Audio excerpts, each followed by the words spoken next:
দুজন বাঘের মতো বাস, মরতে তো একদিন হবেই। মানুষের মৃত্যু একটা নির্ধারিত সময় অবধারিত, একদিনই মরতে হবে। মৃত্যু যখন অবধারিত, বাঁচবা তো ন্যায়ের পক্ষে বাঁচবা, বাঁচবা তো ইনসাফের জন্য বাঁচবা, দিন চিন্তা করবার জন্য বাঁচবা। হ্যাঁ দাদা, বুকের পাটা নিয়ে কথা বলবি, ভাড়াটিয়া হিসেবে থাকতে আসি নাই, এদেশে ভাড়াটিয়া হিসেবে থাকতে আসি নাই। বুকের ফোটা ফোটা রক্ত দিয়ে দেশের আজাদী এবং স্বাধীনতাকে খরিদ করেছি।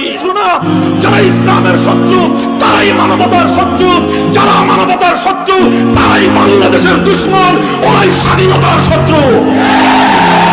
কথা ঠিক না বেঠে?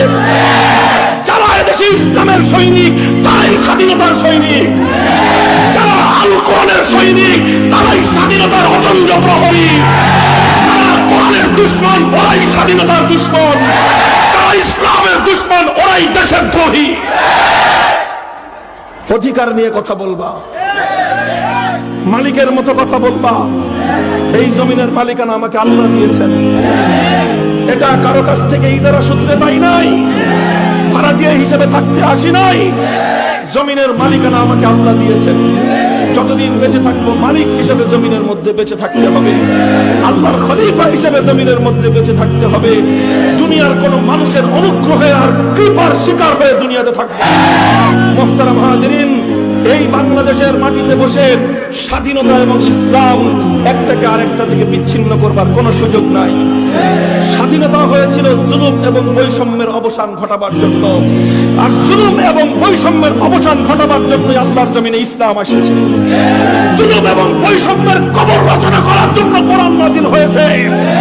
জুলুম এবং বৈষম্যকে হটাবার জন্য আল্লাহর পয়গম্বর দুনিয়াতে আগমন করেছেন। যদি আমার কাছে দলিল জানতে চাও, কোরআনের সূরাতুল হাদীদ খুলো, সূরা হাদীদ খুলো, মারিফুল কোরআন তালাশ করো। উলামায়ে কেরাম কি লিখেছেন? লাকাদ আরসালনা রুসুলানা বিল বাইয়িনাত ওয়া আনজালনা মাআহুমুল কিতাবা ওয়াল মিজান লিয়াকুমান নাসু বিল কিসতি। সমস্ত পয়গম্বর দুনিয়াতে আগমন করেছেন দুনিয়াকে জুলুম এবং বৈষম্য মুক্ত ইনসাফের দুনিয়া কায়েম করবার জন্য। কাজেই যে ইসলামের প্রথম শিক্ষা, মৌলিক শিক্ষা হলো ইনসাফ, যে ইসলামের মৌলিক শিক্ষা হলো বৈষম্যহীন সমাজ, যে ইসলামের মৌলিক যেই কোরআন নাযিল হয়েছে সাম্য এবং শান্তির সমাজ করবার জন্য, সেই সমাজের মানুষগুলো যখন জুলুমের বিরুদ্ধে, বৈষম্যের বিরুদ্ধে রুখে দাঁড়ায়, সেই দেশের ইসলামকে এবং সে দেশের স্বাধীনতাকে একটা থেকে আরেকটাকে বিচ্ছিন্ন করা, এটা স্বাধীনতার শত্রুতা, এটা ইসলামের